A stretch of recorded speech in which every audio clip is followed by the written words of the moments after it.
Hi, welcome to Dreammaker. என்னோட channel subscribe பண்ணலைன்னா நீங்கள் பண்ணிக்கோங்க.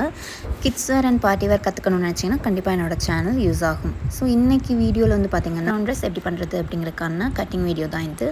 ஸோ இதுக்கு வந்து நெட் எம்ப்ராய்டர்ட் ஃபேப்ரிக்கும் நான் வெல்வெட் ஃபேப்ரிக்கும் நான் சூஸ் பண்ணியிருக்கிறேன். எனக்கு வந்து பிளாக் வந்து ஃபேவரட் கலர்னால நான் இந்த ஃபேப்ரிக்ஸ் யூஸ் பண்ணியிருக்கிறேன். ஸோ ஃபஸ்ட்டு ஸ்கெட்சிங்கில் வந்துட்டு பேசிக் லைன் ட்ரா பண்ணிக்கலாம். இது வந்து சென்டர் லைன். இதுலேருந்து பேக் அண்ட் ஃப்ரண்ட் எப்படி ட்ரா பண்ணுறதுங்கிறது பார்க்கலாம். ஸோ ஃபஸ்ட்டு வந்துட்டு சென்டர் லைனில் வந்துட்டு நம்ம ஹைட் எவ்வளோ வேணும் அப்படிங்கிறத நம்ம மெஷர் பண்ணிக்கலாம். ஹைட் வந்து எனக்கு வந்துட்டு பார்த்திங்க அப்படின்னா 53 inches வந்துச்சு ஃப்ளோர் லென்த் வரைக்கும். இது வந்து வெல்வெட் ஃபேப்ரிக்கில் நம்ம பண்ணக்கூடிய ஒரு பேசிக்கான ஒரு பேட்டர்ன் இது. ஸோ ஃபஸ்ட்டு வந்து ஷோல்டர் லைன் வந்து நான் டாட்டட் லைன்ஸில் கொடுத்துட்றேன். வந்து கீழே எவ்வளோ ஹைட் வேணுமோ அங்கே மார்க் பண்ணிக்கலாம். எனக்கு வந்து 4 inch, நான் இங்கே தப்பாக 6 inchன்னு மார்க் பண்ணியிருக்கிறேன். பட் லேட்டராக நான் 4 inchன்னு மார்க் பண்ணிட்டேன். ஸோ இந்த இதில் வந்து பார்த்திங்கன்னா ஒரு லைன் ட்ரா பண்ணிவிட்டு இதிலேருந்து மீதம் இருக்கக்கூடிய ஆர்ம் ஹோல் லைன் எவ்வளோ அப்படிங்கிறத பார்த்து நம்ம மார்க் பண்ணிக்கணும். இல்லை இது உங்களுக்கு கன்ஃபியூஸ்டாக இருக்குது அப்படின்னா நீங்கள் பேசிக் பாடிஸ் வந்து ட்ரா பண்ணி ஆர்ம் ஹோல் எல்லாமே மார்க் பண்ணிவிட்டு உங்களுக்கு அந்த ஹைட் எவ்வளோ வேணுமோ அதுக்கு ஸ்ட்ரைட்டாக நீங்கள் லைன் போட்டுட்டிங்கன்னா ஈஸியாக இருக்கும்.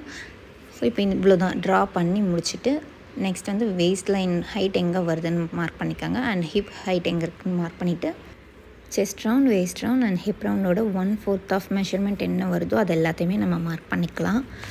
இப்போ 1/4 of chest round, 1/4 of waist round and 1/4 of hip round வந்து மார்க் பண்ணிக்கலாம். அந்தந்த ஹைட் எங்கே வருது பாடியில் வந்து பார்த்துட்டு உங்கள் ஹைட்டுக்கு ஏற்ற மாதிரி நீங்கள் அதை மார்க் பண்ணி இந்த மாதிரி லைன்ஸ் கனெக்ட் பண்ணிக்கோங்க. ஸோ ஹிப் ஏரியாவிலேருந்து கீழே ஃப்ளோர் லென்த் இருக்குது இல்லையா, அங்கே வந்து ஸ்ட்ரெயிட்டாக ஒரு பாயிண்ட் பண்ணிக்கோங்க. இங்கே வந்து நீங்கள் ஸ்ட்ரைட்டாகவும் கொடுத்துக்கலாம். இல்லை ஃப்ளேர் வேணும் அப்படின்னா நீங்கள் 2 inchலேருந்து 5 inch வரைக்கும் எவ்வளோ வேணும்னாலும் நீங்கள் கொடுத்துக்கலாம். ஸோ நான் ஒரு 5 inch மணிக்கு கொடுத்துட்டு அதை கனெக்ட் பண்ணிக்கிறேன். இங்கே ஹிப் ஏரியாவில் வந்து பார்த்திங்கன்னா வேஸ்ட் டு ஹிப் நம்ம கனெக்ட் பண்ணுறப்போ ஸ்ட்ரெயிட் பாடியாக இருக்கீங்க அப்படின்னா நீங்கள் ஸ்ட்ரெயிட் ஸ்கேல் யூஸ் பண்ணிக்கோங்க. இல்லை பெல்லி ஃபேட் இருக்குது அப்படின்னா இந்த ஹிப் கர்வ் ஸ்கேல் வச்சு நீங்கள் இங்கே கர்வ் மாதிரி லைட்டாக அந்த லைன் ட்ரா பண்ணிட்டீங்கன்னா உங்களுக்கு அங்கே வந்து ஃபேப்ரிக் எக்ஸஸாக கிடைக்கும். ஸோ ஃபிட்டிங் வந்து நல்லாயிருக்கும். இங்கே வந்து கீழே வந்து பார்த்திங்கன்னா பாட்டம் லைனில் ஹிப்லேருந்து கீழே அந்த ஃப்ளோர் லென்த் எவ்வளோ லென்த் இருக்கோ அது அந்த சைட் லென்த்தில் மார்க் பண்ணி எங்கே வருதோ அதை கனெக்ட் பண்ணிக்கோங்க. ஸோ இதுதான் சொன்னேன், ஆர்ம் ஹோல் கிட்ட வந்து நீங்கள் இப்படி பண்ணுறதா இருந்தது அப்படின்னா இப்போ 6 inch ஆர்ம் ஹோல் அப்படின்னா இங்கே மேலே நான் வந்து லென்த் வந்து 4 inch நான் செஸ்ட் லைனில் கொடுக்குறேன் அப்படின்னா பேலன்ஸ் ஒரு 2 inchக்கு தான் அந்த கர்வே வந்து நம்ம ட்ரா பண்ணுற மாதிரி இருக்கும். ஸோ இதுதான் சொன்னேன், நீங்கள் பேசிக்காக பாடிஸ் ட்ரா பண்ணிவிட்டு அந்த 4 inch லைனை வந்து நீங்கள் ஈஸியாக ட்ரா பண்ணிக்கலாம். ஸோ இப்போ பேக் சைடு வந்து எப்படி வரும் அப்படிங்கிறத பார்த்துக்கலாம். பேக்கில் வந்து பார்த்திங்க அப்படின்னா 3/4 லென்த் சர்க்கம்ஃபரன்ஸ் இருந்தால் போதும். ஏன்னா நம்ம சென்டரில் வந்து நம்ம அந்த ரோப் மாதிரி கொடுக்குற கிளாத் வந்து அட்டாச் பண்ணணும். இது எதுக்கு அப்படின்னா இப்போது ஜிப் வந்து கொடுக்க பிடிக்கல, எனக்கு எக்ஸாக்டாக ஃபிட்டிங்காக எனக்கு வேண்டாம் அப்படின்னு நீங்கள் நினச்சிங்க, சைஸ்க்கு ஏற்ற மாதிரி நம்ம அதை அட்ஜஸ்ட் பண்ணிக்கணும் அப்படின்னா நீங்கள் இந்த மெத்தட் வந்து ரொம்பவே யூஸ்ஃபுல்லாக இருக்கும். ஸோ அது வந்து நம்ம இந்த மெத்தடில் நீங்கள் ட்ரெஸ் வந்து ட்ரை பண்ணிக்கலாம். ஸ்லீவ்ஸ்க்கு வந்து பார்த்திங்க அப்படின்னா நம்ம பேசிக்காக ஒரு ஸ்லீவ் பேட்டர்ன் வந்து நம்ம ட்ரா பண்ணிக்கலாம். ஹைட் எவ்வளோ வேணும் அப்படிங்கிறத ஃபஸ்ட் நீங்கள் மார்க் பண்ணிக்கோங்க. எனக்கு வந்து ரிஸ்ட் லென்த்தில் வேணும் அப்படிங்கிறதுனால நான் ஒரு 23 inch ப்ளஸ் ஒரு 1 inch சேர்த்து 24 inch நான் எடுத்துக்கிட்டேன். இப்போ இங்கே வந்து பார்த்திங்கன்னா கேப் ஹைட் 3.5ங்கிறது மோஸ்ட்லி எல்லா சைஸுக்குமே வந்து கரெக்டாக இருக்கும். ரொம்ப ஹெவி சைஸ் போகிறீங்கன்னா 4லேருந்து 4.5 inch வரைக்கும் நீங்கள் வச்சுக்கலாம். சின்ன குழந்தைங்கள் பண்ணுறப்போ 2.5 inch வந்து நீங்கள் கேப் ஹைட் வந்து கொடுத்துக்கலாம். ஸோ இப்போ half of armhole point எங்கே வருதுன்னு மார்க் பண்ணிவிட்டு அதில் வந்துட்டு சீம் அலவன்ஸ் எவ்வளோ வேணுங்கிறத மார்க் பண்ணிக்கோங்க. கீழே பாட்டம் லைனில் வந்துட்டு ரிஸ்ட் வந்து நம்ம பாதி அளவுன்னு வந்து மார்க் பண்ணிக்கணும். ஸோ உங்களுக்கு ஸ்லீவ் உள்ளே நுழையணும் இல்லையா, ஸோ அதனால் கையில் வந்து எங்கே நீங்கள் ஸ்லீவ் முடிக்கிறீங்களோ அதோட ரவுண்ட் மெஷர்மெண்ட் எடுத்து அதில் பாதி மார்க் பண்ணிக்கோங்க. இப்போ சீம் அலவன்ஸோடு நம்ம கனெக்ட் பண்ணிவிட்டு ஸ்லீவ் லைனையுமே வந்து நம்ம ஹிப் கர்வ் ஸ்கேல் வச்சு நம்ம அதை ட்ரா பண்ணிக்கலாம்.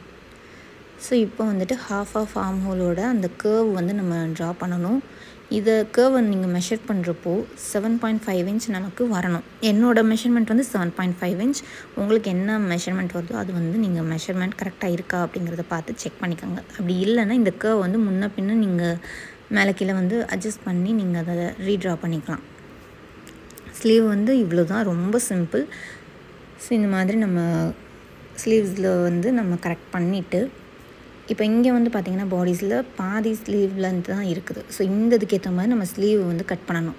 அப்போது இந்த கர்வ் லைனில் தான் நம்ம அந்த 4 inch மார்க் பண்ணணும். மார்க் பண்ணிவிட்டு அந்த 4 inch எங்கே வருதோ அதுக்கு நேராக இந்த மாதிரி லைன் போட்டு ஸ்லீவ்ஸில் வந்து மேலே கட் பண்ணிடணும். கட் பண்ணதுக்கப்புறமா ஸ்லீவோட ஷேப் வந்து இப்படி தான் இருக்கும். ஸோ இப்படி இருக்கிறப்போ பாடிஸோட கனெக்ட் பண்ணுறப்போ அந்த கீழே இருக்கக்கூடிய அந்த கர்வ் லைன் தான் நமக்கு வந்து பாடிஸில் வந்து கனெக்ட் ஆகும். ஸோ அவ்வளோதான். இதை வந்து லைனிங்கில் வந்து நமக்கு மார்க் பண்ணிவிட்டு மெயின் ஃபேப்ரிக்கில் வந்து நம்ம மார்க் பண்ணி கட் பண்ணிடலாம். ஸோ மெயின் ஃபேப்ரிக் வந்து பார்த்திங்கன்னா பாடிஸ்க்கு நான் வெல்வெட்டில் கொடுக்கலான்னு இருக்கேன். ஸோ இதில் வந்து ஃபுல்லாகவே பாடிஸ் ஃபுல்லாக வெல்வெட் ஃபேப்ரிக்கில் தான் வரும். அண்ட் ஸ்லீவ்ஸும் எக்ஸ்ட்ரா டீட்டெயிலிங்க்கும் வந்துட்டு நெட் ஃபேப்ரிக்கில் கொடுக்கலான்னு சொல்லிட்டு நான் வச்சுருக்கேன்.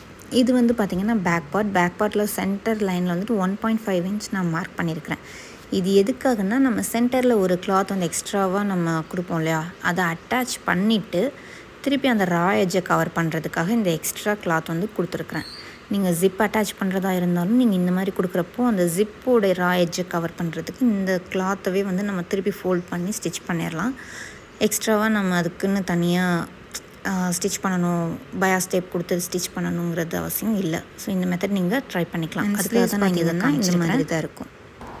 பாடிஸ்லேருந்து ஷோல்டரை சுற்றி வரக்கூடிய ஸ்ட்ராப் வந்து நம்ம ரெடி பண்ணுறதுக்கு எவ்வளோ மெஷர்மெண்ட் வேணும் அப்படிங்கிறத நீங்கள் மெஷர் பண்ணிவிட்டு அதுக்கேற்ற மாதிரி ஒரு ஸ்ட்ரிப் வந்து லைனிங்கில் கட் பண்ணிக்கோங்க. கட் பண்ணிவிட்டு அதில் வெல்வெட் ஃபேப்ரிக்கில் வந்து இந்த மாதிரி குட்டி குட்டி ப்ளீட்ஸ் கொடுக்குற மாதிரி வச்சு நம்ம பின் பண்ணி தேவையான கிளாத்தில் வந்து நம்ம கட் பண்ணி எடுத்துக்கலாம். அதுதான் நான் இங்கே பண்ணிகிட்ருக்கேன். ஸோ என்னோடய ஷோல்டர் மெஷர்மெண்ட் வந்து பார்த்திங்கன்னா 18 இன்ச்சஸ் வந்துச்சு. ஸோ அந்த 18 இன்ச்சஸ்க்கு ப்ளஸ் ஒரு 1 இன்ச் சீம் அலவன்சஸ் பாடிஸோடு நம்ம ஸ்டிச் பண்ணணும் இல்லையா, அதுக்கு சேர்த்து எடுத்துருக்கேன். எடுத்துகிட்டு இந்த மாதிரி பின் போட்டு வச்சு நம்ம ப்ளீட் பண்ணிவிட்டு அயன் பண்ணி வச்சிட்டோம் அப்படின்னா ஷோல்டர் ஸ்ட்ராப் வந்து ரெடி ஆகிடும். So stitching video next upload பண்ணுறேன். கட்டிங் வீடியோவில் இன்றைக்கி அவ்வளோதான். இதில் ஏதாவது டவுட்ஸ் இருக்குது அப்படின்னா நீங்கள் கமெண்ட் பண்ணலாம், நான் கிளாரிஃபை பண்ணுறேன். தேங்க்யூ ஃபார் வாட்சிங் and please subscribe my channel for more videos like